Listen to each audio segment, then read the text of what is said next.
peace into our hearts, that we to whom the incarnation of Christ, your Son, was made known by the message of an angel, may by his passion and cross be brought to the glory of his resurrection, through the same Christ our Lord. Amen.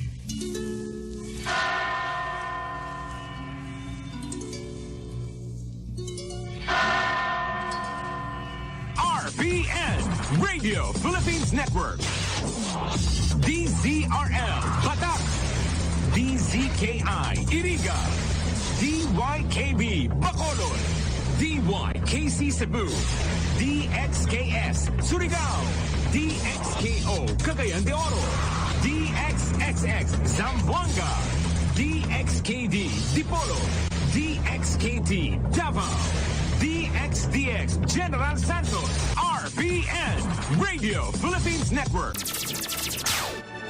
RPN Radio Philippines Network, Radyo Ronda, DZKI-IRIGA, member kapisanan ng mga broadcaster ng Pilipinas. CNN Philippines R sa RPN-DZKI-IRIGA alas 6 hasta alas 7 ng manggi, Lunes hanggang Biyernes. CNN Philippines R.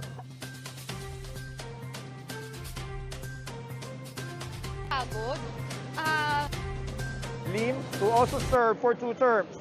There are 2 other mayoral candidates, Onofre Abad and former police officer Elmer Hamias.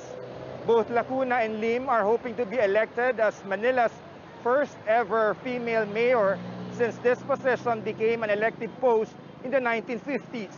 Kailangan na ng taong bayan, ng mamamayan ng lungsod ng Maynila ang haplos ng isang ina, ang pagkalinga at tamang pag-aaruga sa kanila. Well, better basic social services like health, education, and housing, as well as poverty alleviation in the context of the pandemic recovery, remain among the biggest concerns of voters we spoke to here in Manila.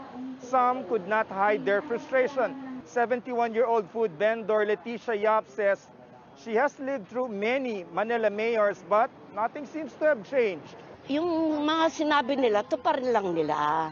And since we're still in pandemic, candidates say they'll resort to hybrid campaign strategies, meaning a mix of in-person and online caucuses. David Santos, CNN Philippines. Heading now to the largest city in the capital region, the battle for vote-rich Quezon City heats up with the top 2 contenders taking swipes at each other. Our Tristan Odalo reports.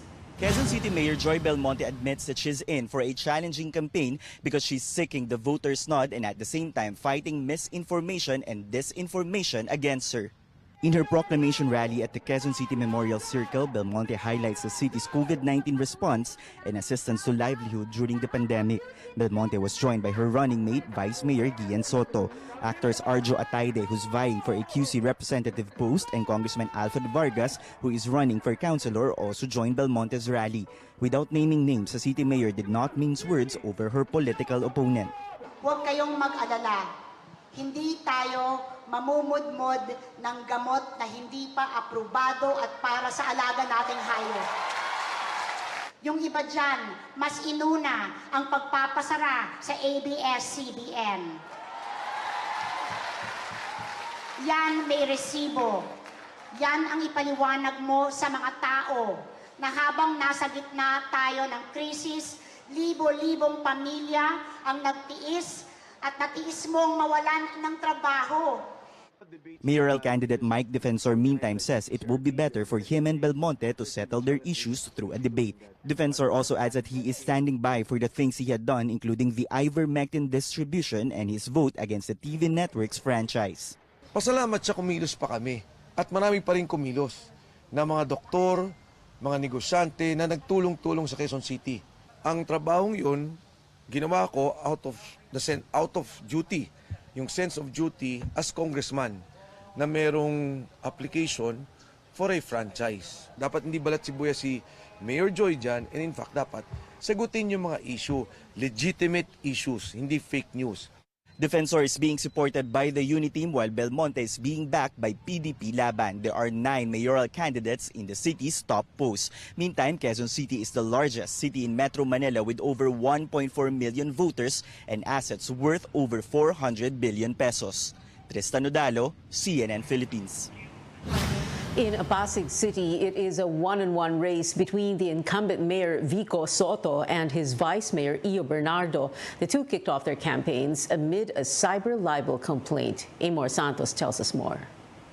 Re-electionist Mayor Vico Soto was warmly welcomed by supporters as he kicks off his campaign here at the Pasig Mega Market this morning. On the other hand, his rival Vice Mayor Io Bernardo began his day with the house-to-house tour. Soto arrived with his mother, veteran actress Connie Reyes. His father, comedian Vic Soto, charmed the crowd as he introduced the young mayor. It was a star-studded event. In Soto's Giting ng Pasig slate, 2 candidates for councilor are showbiz personalities, actress Angelo De Leon and former TV host Kiko Rustia. Soto's running mate is former Pasig Representative Dodot Jaworski, who was introduced by his wife, Mikey Coangco. Re-electionist Congressman Roman Romulo was also with his wife, Shalani Soledad. Soto said much has changed in the city since he launched his anti-corruption crusade, but added it's just the beginning. Ang binasag natin na sindikato, binasag natin na korupsyon ay nasa 1 billion pesos per year. Hindi po siguro nakakagulat kung ba't maraming nagagalit sa akin ngayon. Meanwhile, after visiting residents in Barangay Kapasigan, Bernardo admitted in an interview that it's an uphill battle challenging the incumbent mayor who's not only from a well-known family, but is also popular on social media. He says his strategy is to reach out to Pasigueños himself. With regards po doon po sa dati pong administration, ma'am, sabihin na po natin, ma'am, na meron pong positive, meron sabihin na rin po ng iba na meron pong negative. Ino-offer ko lang ang aking sarili dahil sa pananaw ko, ma'am, kailangan talagang maramdaman ng mga Pasigueño yung pong 13.6 to 13.7 billion budget ng lungsod ng Pasig. Bernardo says the cyber libel complaint he filed against Soto will be heard in April. The officials engaged in a word war after Bernardo called out the allegedly slow distribution of social aid in the city. Soto asked him to prioritize work over politics. In 2019, Soto ended the almost 3-decade rule of the Eusebios in Pasig. Bernardo, meanwhile, was unopposed as running mate of then-Mayor Bobby Eusebio. Amor Santos, CNN Philippines. It was a colorful start to the campaign season in Cebu. Re-electionist Governor Gwen Garcia held a mass and a motorcade in the southern towns of Cebu's 7th district. Some senatorial bets are expected to join her tonight. Garcia's rival, former Tourism Secretary Ace Durano, held a caravan in portions of Cebu's 5th district. He capped things off with a proclamation rally in Danao City. Candidates for Cebu City Mayor also rallying their supporters through early morning masses and parades. They include incumbent Mayor Michael Rama, who is endorsing Bongbong Marcos, former Cebu City Councilor Margot Osmeña, who is supporting Leni Robredo, and newcomer City Councilor Dave Tumulak, who has yet to back a presidential candidate. Over in Bicol, the Makabayan Coalition held a caravan in a bid to win votes for the candidates and party lists the alliance is supporting. These include Robredo and her running mate Kiko Pangilinan. The coalition, which consists of Bayan Muna, Anak Pawis, Kabataan, Gabriela, and ACT Teachers party list, will bring their caravan to Quezon Province after their Bicol tour. The Commission on Elections, meanwhile, vows to press charges against violators of safety protocols as local bets marked day 1 of their campaign today. Commissioner George Garcia says campaign crowds appear manageable so far, but he appeals to candidates and political parties to comply with minimum health standards. Rules prohibit hugs, kisses, handshakes, and taking selfies with supporters in face-to-face events. A day after the surprise turn of events involving Senator Ping Lacson's presidential bid, he claims Partido Reforma President Pantaleon Alvarez withdrew his support over campaign funds. Alvarez yesterday dropped Lacson as his presidential bet and instead endorsed Vice President Leni Robredo's candidacy. The former House Speaker said Lacson has slim chances of winning based on recent surveys, while Robredo is gaining traction against Bongbong Marcos. In a statement, Lacson said, quote, "Time to call a spade a spade." He says it was more about the 800 million pesos Alvarez's chief of staff was asking from him for local candidates, an amount he said he could not produce. Alvarez, however, says it was his duty to inform Lacson about the costs needed for the campaign as party president. Robredo's spokesperson Barry Gutierrez also says the campaign thrives on initiative and volunteerism. He insists they do not have 800 million pesos to give away to anyone, while Partido Reforma Chairman Emeritus and founder Renato de Villa respects Alvarez's decision to jump ship and support Robredo. He says he too was surprised by the move, but he vows to continue to support Lacson.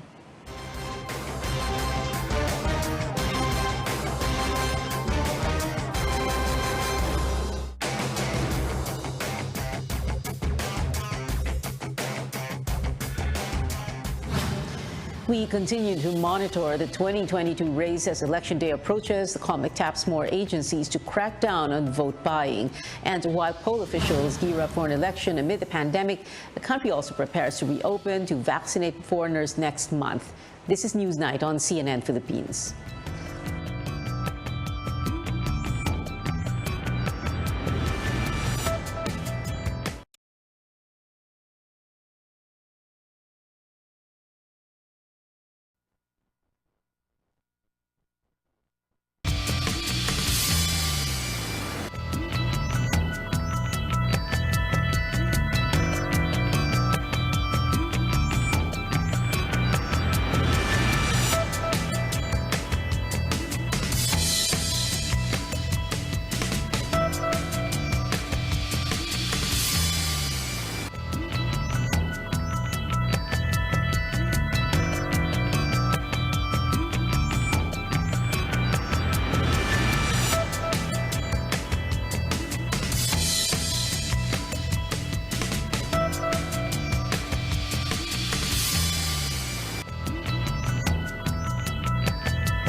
Welcome back to Newsnight, where we go above and beyond the headlines. Regulators flag an oil company for selling what it calls short-weighted diesel to motorists. They ordered the Caltex station in Green Hills today to stop the sale of diesel and explain its lapses within 10 days. Energy regulators made the rounds of service stations for a routine quality check and record fuel prices. Penalties for erring retailers range from 10,000 pesos to 200,000 per product.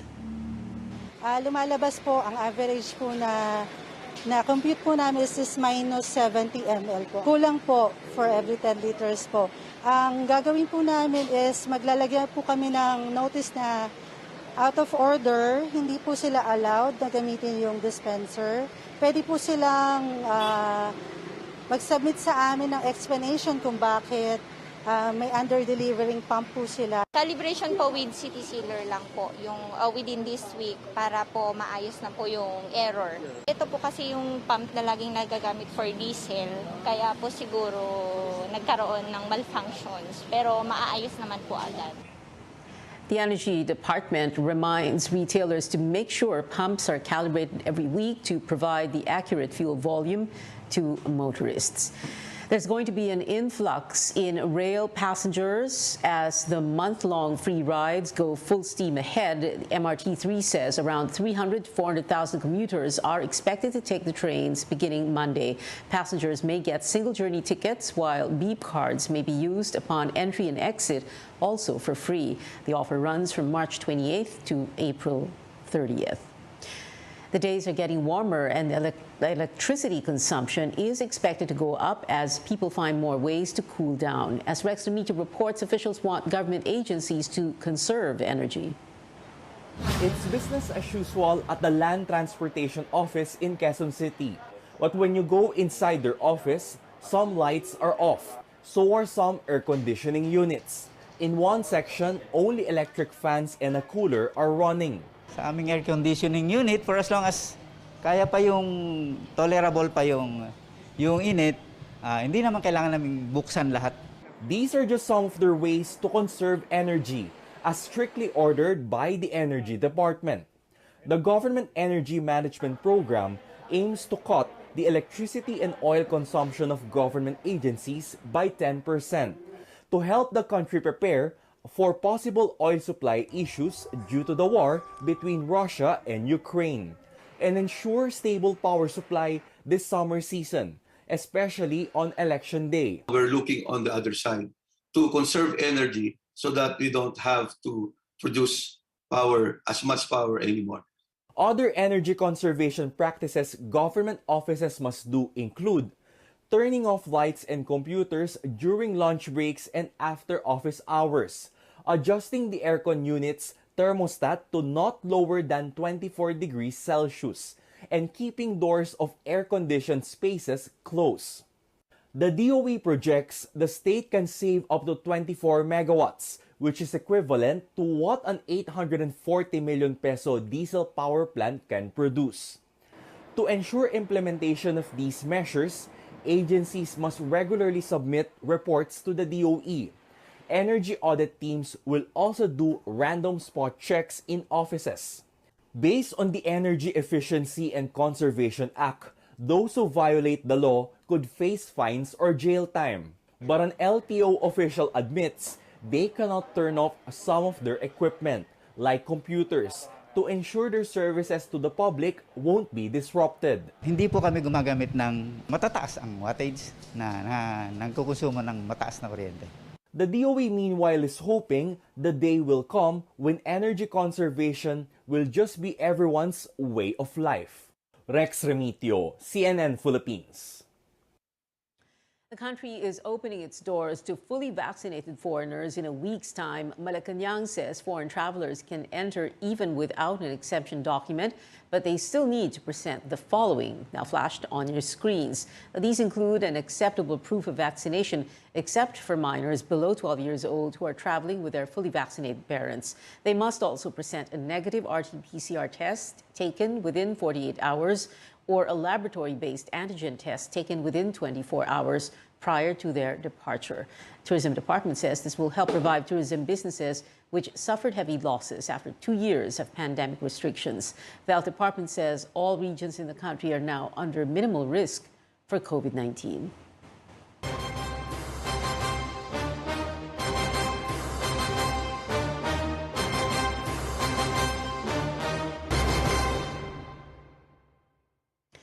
COMELEC intensifies its crackdown against vote buying 45 days before the May 9 polls. Commissioner George Garcia says the poll body will convene Task Force Contra Bigay next week with the Justice and Interior Department's Presidential Anti-Corruption Commission, the NBI, and the police and military. The task force will look into vote buying complaints and by its own initiative. Now, as the campaign season further heats up, Manila Mayor Isko Moreno scoffs at suggestions that he, as well as Senators Ping Lacson and Manny Pacquiao, should withdraw from the presidential race. The suggestions supposedly made by supporters of Vice President Leni Robredo in a bid to boost her candidacy. Sila lang ba may monopolya ng kaalaman sa paglilingkod sa bayan? Good luck. Robredo says her campaign is gaining ground as more volunteers get involved, and she denied allegations she pays people to attend her sorties. Yung mga rallies namin, ibang-iba siya compared to all the other elections. Kasi ngayon, lahat siya volunteer-driven. Yung mga rallies namin on the ground, lahat volunteers yung nag-aasikaso. So maraming mga lugar na walang local officials na kabahagi ng preparations. Pero each and every time na bumababa kami, grabe talaga yung, hindi lang yung number ng tao, pero yung energy ng kampanya. And ito yung nakakabigay ng kasiyahan and nakakawala talaga siya ng pagod. Faisal Mangundato is unfazed by his low survey ranking. He got a score of 0.4 in the latest Pulse Asia voter preference survey. Mangundato points out President Duterte was also a survey laggard during the early months of the 2016 campaign. Makakahabol pa tayo. Maraming mga kababayan kong mga kapatid na mga Muslim na marami sila hindi lang sa BARM kundi pati sa lahat ng probinsya ng Pilipinas, ay marami kaming conversation pagtawag sa akin na sila ay sumusuporta sa kapatid nilang Muslim. Presidential candidates gather again on one stage for tonight's election forum organized by the Catholic Bishops' Conference of the Philippines and Jesuit Communications. Moderated by Rico Hizon and Bernadette Sembrano, Usapang Halalan aims to dig deep into the candidates' positions and convictions on issues where politics and religion intersect. The forum begins at 6 this evening and is being live streamed on our official YouTube channel. It'll be broadcast later at 10 p.m. here on CNN Philippines.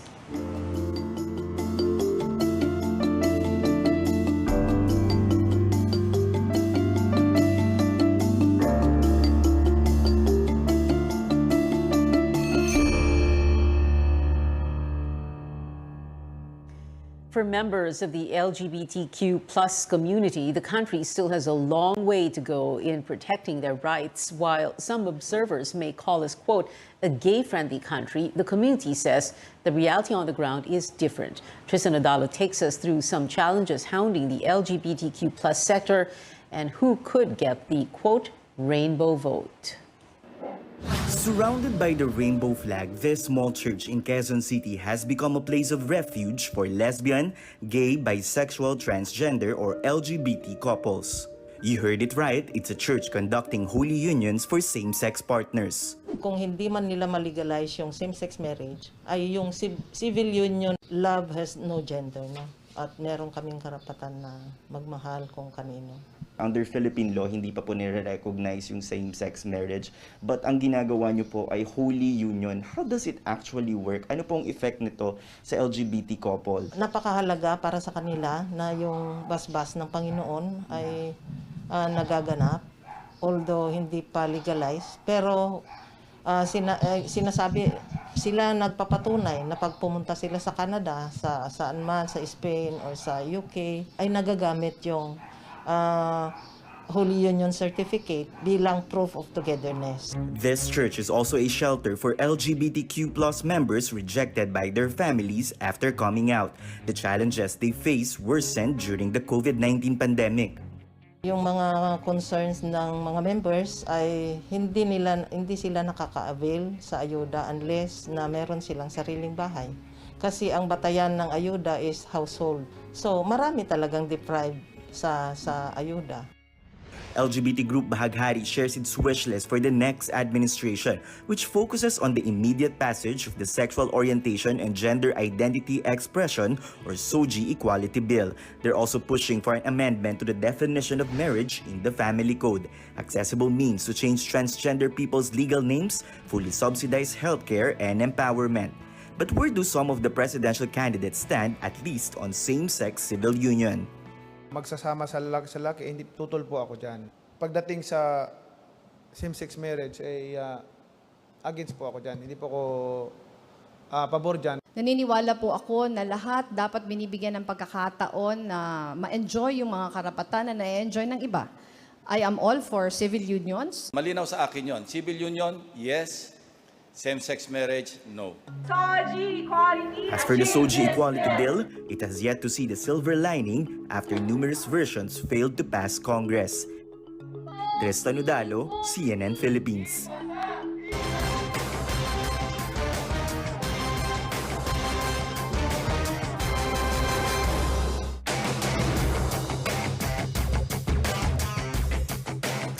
Up next on Newsnight, details on the newly released second season of Bridgerton from the cast themselves. Stay tuned to CNN Philippines.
Welcome back to CNN Philippines. In entertainment, apart from romance, a diverse cast and scandals set in the British Regency era, gossip also plays a huge role in the plot of hit Netflix series Bridgerton.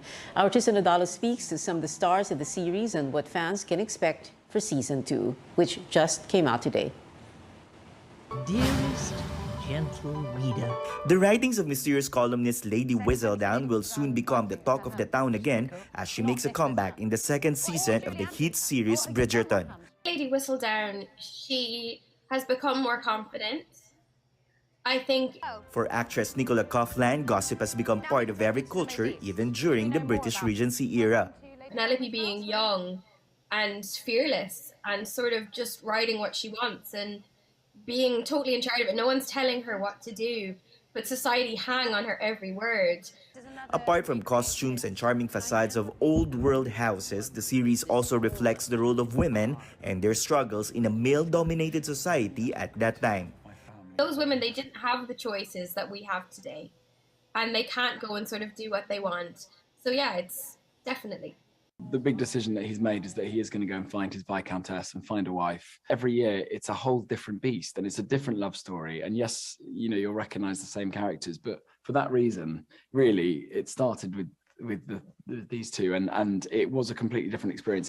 Entering the Bridgerton world are the Sharma sisters. I didn't really experience any challenges. I think it was it was a really positive welcome. And I think the reason why they have this bond since season 1 is because they are all such warm, wonderful people that are just so enthusiastic and excited to bring their story to life. It's daunting being like the new kids at school, but what I think we benefited from is we were coming in as a unit. So obviously there was Simone and I, but there was also Shelley Conn, who plays our mum. There was Rupert Young, who plays Mysterious Jack. And there was Callum Lynch, who plays Theo. So there was a gang of us who were new, and that makes it easy.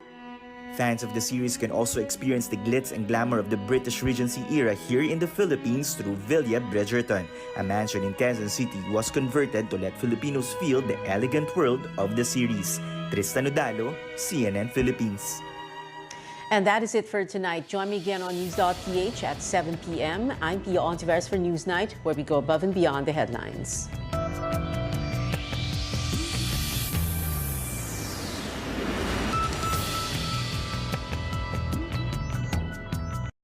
This program is brought to you by.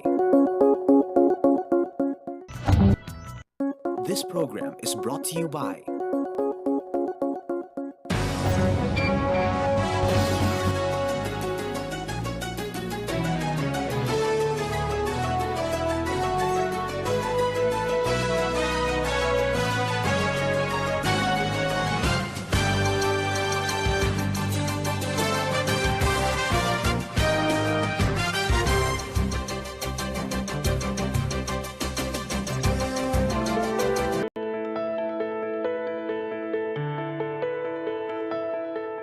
The COVID-19 pandemic has turned our attention to the immune system. It's our body's defense against potentially harmful bacteria, viruses, and other organisms that we may encounter every day.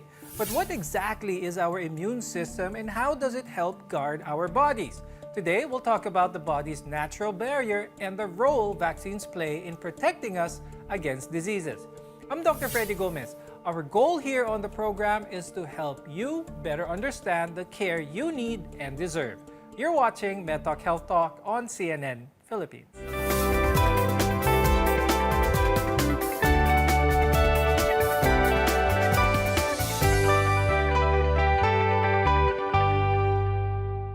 Some of the common things we know about maintaining good health is to eat healthy, exercise regularly, get enough sleep, and take your vitamins daily. But are these enough to maintain a strong and healthy immune system? Our guests will help us discover more about this today. Let's welcome Dr. Annalyn Reyes, who's a pediatric infectious disease specialist and assistant professor from the UST Faculty of Medicine and Surgery. Also joining us is Dr. Fatima Joanna Santos Ocampo. She's a pediatric and adult immunology specialist from the Asian Hospital and Medical Center, as well as the Makati Medical Center. Due to the Omicron variant's transmissibility, it may seem like getting it is inevitable. And because of this, some people may want to take matters into their own hands by deliberately infecting themselves with COVID-19 just to get it over with. So, should you try to get infected? The short answer is, of course, no. Dr. Joni, please explain to us why. Well, first of all, why are they thinking that they should be infected, I think there's that belief that if you get infected, it's just a mild infection, and you will get your immunity from that. That is not true, because even the latest variant, the Omicron, is not mild. People could die from that, may namamatay. Kaya lang, dahil nga sa mga developments, a lot more people got vaccinated.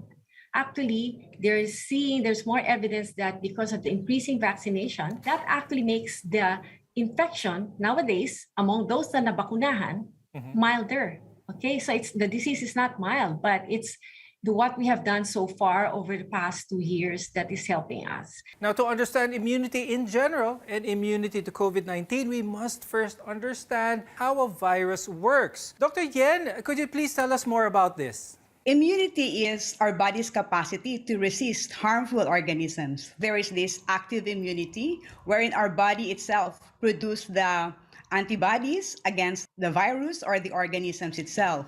So we can have this active immunity when we have the disease itself, wherein we will produce antibodies, or we can have this active immunity when we are injected through vaccine, because when we are given the vaccine, they will give us the attenuated or the weakened form of the virus itself, like the measles virus, for example. It will be injected to us, and then our body will produce the antibodies or the soldiers of the body. So that is active immunity. Let's talk about yung palagi pinag-uusapan ngayon, natural immunity, which is the antibody protection your body creates against, in this case, a virus once you've been infected. Now, natural immunity varies per person and depends as well on the infection. But Doc Joni, could you explain a little bit more on how natural immunity actually bolsters a person's natural immune system? When you look at the immune system, it's very complex, it's very beautiful actually, no? And wonderful kasi it was designed well to protect humans. Now, the natural immunity, if we touch on that, actually there are different arms of the immune system. Meron tayong tinatawag na adaptive immune system, may innate immune system. So part of that protection that we get, let's focus on the virus, no? Actually, both arms are working, no? And there are other parts of it that are also working. They help each other. Now, yung nakikita nating immunity na sinasabi natin sa antibodies, this is part of the adaptive immunity. Yan. So, tama, ang tendency if mataas ang antibodies natin, may assumption tayo na mataas rin yung neutralizing antibodies. Yan yung specific na antibodies na nagka-capture at nagpumapatay sa ating virus, no? Ang isang tao na nahawa with COVID-19, hindi siya bakunado, nahawa siya with COVID-19 at gumaling. She now has the antibodies for COVID-19. Kailangan pa ba niyang magpabakuna or should they be confident na hindi ko na kailangan ng vaccine or booster dahil gumaling na ako sa COVID-19? Like for example, ang tao, mahawa siya ng COVID. So naturally, as mentioned, the natural response natin, nag-produce siya ng antibodies. So meron siyang anti-COVID antibodies. However, studies have shown na yung anti-COVID antibodies niya wouldn't last long. Usually, ang ibang studies, mga 2 to 3 months lang. Although this coronavirus kasi it is called a novel virus, it is a new virus, so ongoing lahat ng mga studies. Pero yung mga latest studies niya, yung antibody protection mo with natural infection is even less than the antibody protection with vaccination. Although most people with COVID-19 get better within weeks, some may experience post-COVID symptoms. Post-COVID conditions are a wide range of new, returning, or ongoing health problems people can experience 4 or even more weeks after being infected. Even people who didn't have symptoms at first can have post-COVID symptoms.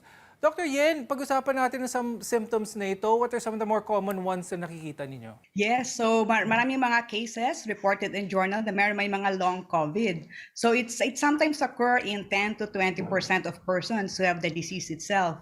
So yung most common nila is yung persistent cough. So tumatagal yung cough nila. Sometimes it can occur more than 2 to 3 months. Or ang iba, loss of smell, loss of taste. Ang iba talaga, tumatagal yung loss of smell. Even doctors, they even complain that they have loss of smell for even 3 months. So usually, long COVID occurs within 3 months from the onset of illness, and it sometimes lasts for 2 months, and it cannot be explained with other diagnoses. So other symptoms ng lost COVID, meron silang forgetfulness, ang iba confusion, ang iba memory loss, ang iba loss of mental focus. Dr. Joni, can anyone develop long COVID, even young, healthy people? Well, long COVID, we're still studying that kasi yan yung mga symptoms that persist 3 months and more. So, nauna ang vaccinations, nauna, more exposed yung mga adults natin. So, we have seen a lot more COVID in the adults. So, there are more studies sa kanila, no? But yes, now we're seeing as we, as time went by, meron rin tayo nakikitang long COVID kahit na sa mga bata. So, hindi rin exempted, no? Kahit na younger. Now, COVID-19 vaccines are a safe and effective tool in protecting us from the virus, but we should still continue to follow safety protocols. We'll learn more about vaccines and booster shots when we return. We're your connection to healthcare. You're watching MedTalk Health Talk.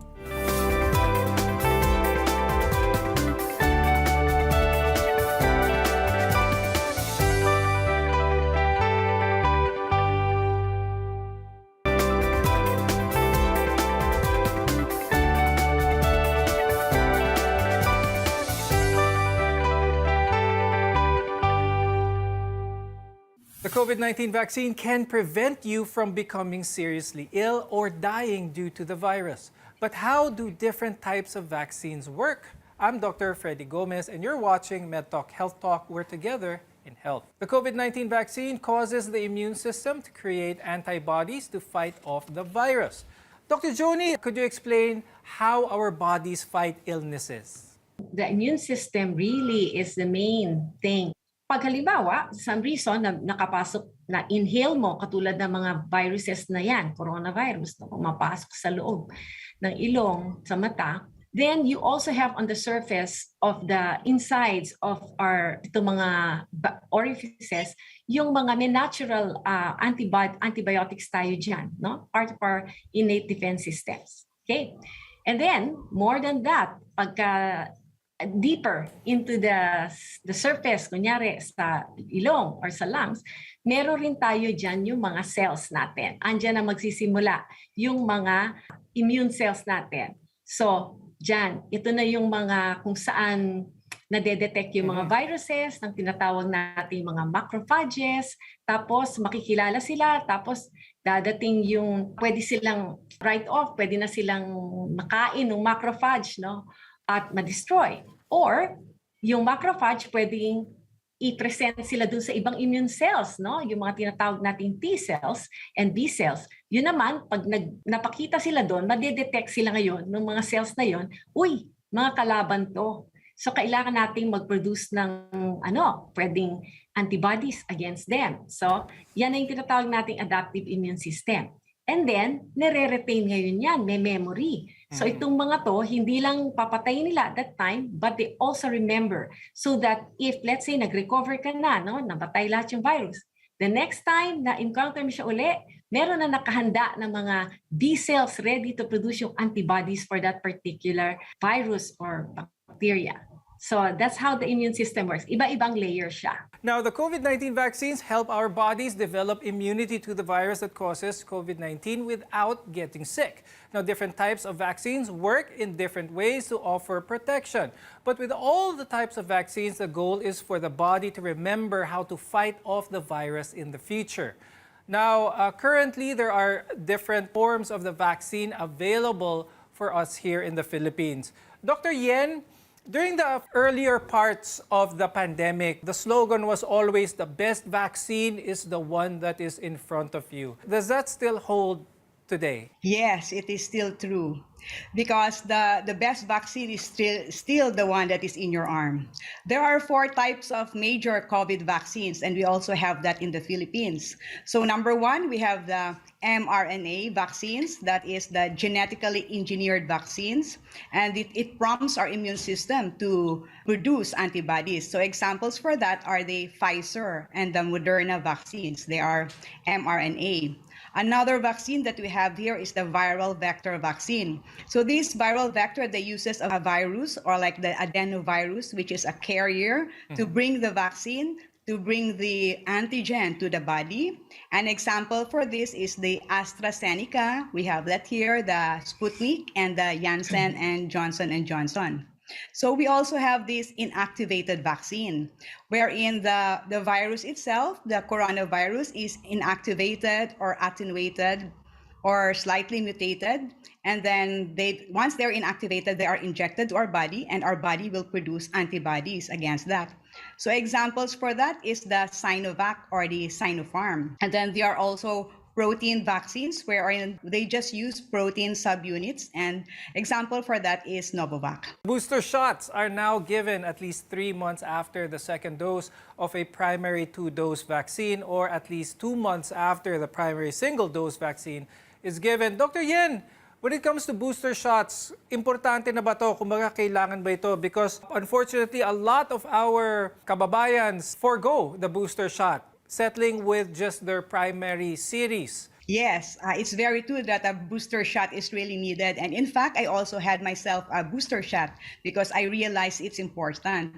So studies have shown that the COVID vaccine, so since I mentioned that COVID is novel and it is new, there are still new studies for that, However, they already released that studies that with your COVID vaccination, which is called the primary, you have your 2 shots. Like for example, when you have your Pfizer vaccine or AstraZeneca, you have your 2 shots already. So there are already studies that after 4 to 6 months, the antibodies already wane. So bumababa na yung antibodies natin. So we need the booster shot to increase again the antibodies. So that's why in the Philippines, we already avail of the booster shots to increase the antibodies and to protect ourselves more. Now, preventing COVID-19 is important, but preventing other diseases that affect people globally is just as vital. Vaccines help protect all of us from serious fatal illnesses. Dr. Joni, pag-usapan natin yun. Aside from this, what are some of the reasons why our viewers should get vaccinated for other diseases as well? Specific yung vaccines, remember, no? Talagang targeted yan. So, hindi pwede maiwan. Marami tayong mga diseases na importante na ma-protect tayong lahat, no? The ones na usual sa mga bata, tuloy pa rin yan. Hindi dapat makalimutan. So, one of the more common ones na pati sa adults, yung flu vaccine. Kasi nga, ang reason nga nagka-flu vaccine is for us to be protected from the deadly, serious, severe flu. That's why we do it. At nag-mutate yan, ano? So that's why every year, we use a different one. So that's why hindi siya one shot. You have to have it yearly. So hindi dapat maiwan yan. So lahat ng mga ibang illness hindi naman nawala nung nagkaroon ng coronavirus, di ba? So nandyan pa rin sila. At saka pag nag-open up na tayo, God willing, we'll be walking again among other people, pwede na naman tayo mahawa. So hindi pwede wala tayong protection. So we still have to continue. And we do tell everyone to please have your regular vaccinations still. Getting vaccinated doesn't mean you won't get infected, but it significantly lowers the risk for severe illness as well as death. When we return, we'll talk about how to discern health misinformation or the infodemic. Your health is our mission. This is MedTalk Health Talk. We'll be right back.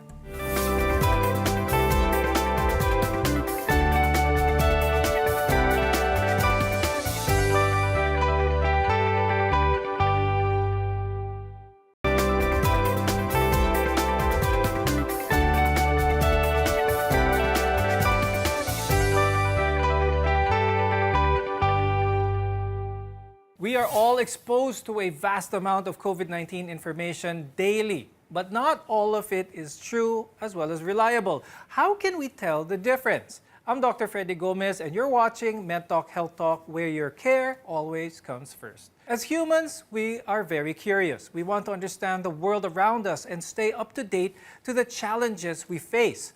One of the ways we do this is by seeking out and sharing new information. But not everything you see may be accurate. This is called the infodemic, a flood of information on the COVID-19 pandemic. Dr. Yen, can you give us some tips on how to identify misinformation?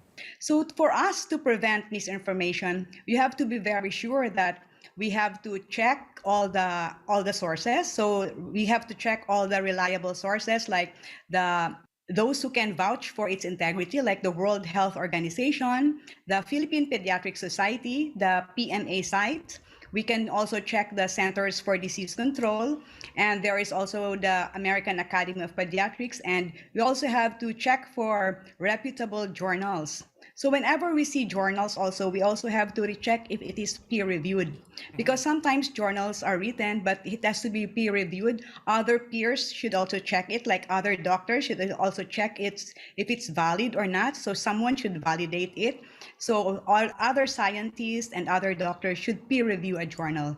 And we have to be sure that what we are reading and what we are saying are true.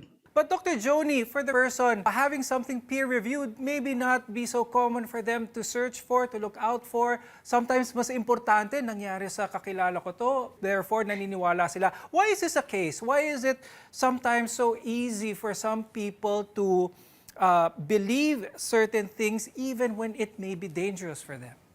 There are many things, no? May mga historical reasons, no? Like, let's take COVID. Kasi COVID is the first time in our history, no, of man na ganito kabilis ang development ng vaccines. So, it's the first time we're seeing it. We're questioning it. Kasi nga, parang wow, it used to take mga 7 years or even up to 15 years before a vaccine is fully certified na yan, safe, bibigay na natin sa lahat. So, medyo nagugulat ang mga tao, hindi sanay. So, naki-question, di ba? So, normal naman yon.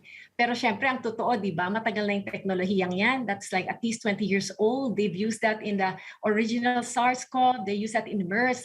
Hindi lang nagamit kasi hindi naman nag-spread yung mga sakit na yon, no? Hindi katulad ng SARS-CoV-2 or COVID-19, hindi siya masyado nakakamatay. Kaya tumagal siya. So now we're discussing the vaccine.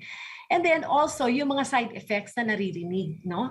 Minsan, narinig ng pinsan nung kamag-anak ni ganito, si kapitbahay, or narinig nila sa iba sa social media. So, ang social media kasi, useful siya, pwede rin siyang kalaban kung nagsispread tayo ng misinformation. Thank you, Pediatric Infectious Disease Specialist Dr. Annalyn Reyes and Immunology Specialist Dr. Fatima Joanna Santos Ocampo. We all have a role to play in this pandemic, from getting vaccinated and following health protocols to making sure we receive and share the right and accurate information. All of these can save lives. And as we navigate the wave of information, we have it's best that we know who and what to trust.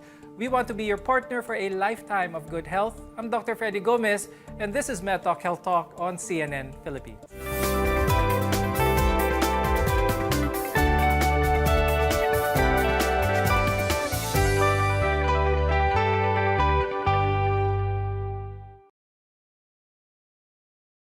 All of these can save lives.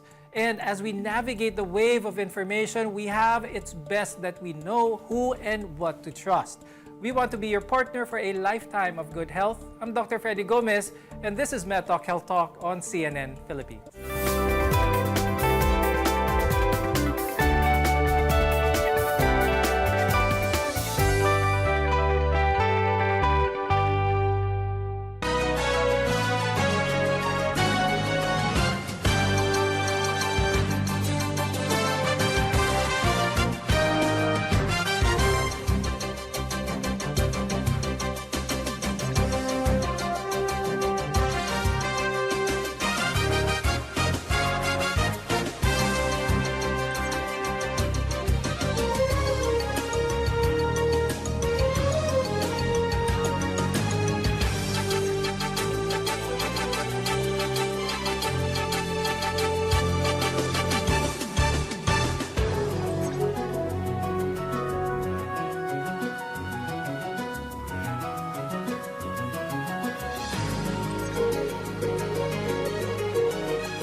On radio, DZKI-IRIGA welcomes CNN Philippines to bring you the latest news you can use, news you can trust. Listen to Newsnight, weekdays, 6 p.m. We now go above and beyond the headlines, followed by MedTalk Health Talk. We'll talk about how to keep ourselves healthy during the pandemic. Politics as usual.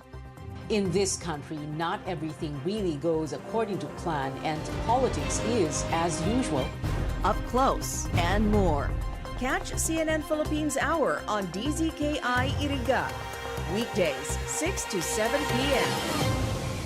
Sa pagpili ng liderato, laging tatandaan, dapat nasa kanya lahat ng katangian na maka-Pilipinas, taong may respeto sa buhay at pamilya, makabuluhan at matinoong pamumuhay. Siya yung makapagtataguyod ng kabutihang panlahat, di mangiiwan, makakasama ang lahat. Malinaw ang pananaw sa makabagong bukas, makatwiran at patas pakisama, at Higit sa lahat, maka-Diyos siya dapat. Sa pagpili ng liderato, laging tatandaan, dapat nasa kanya lahat ng katangian.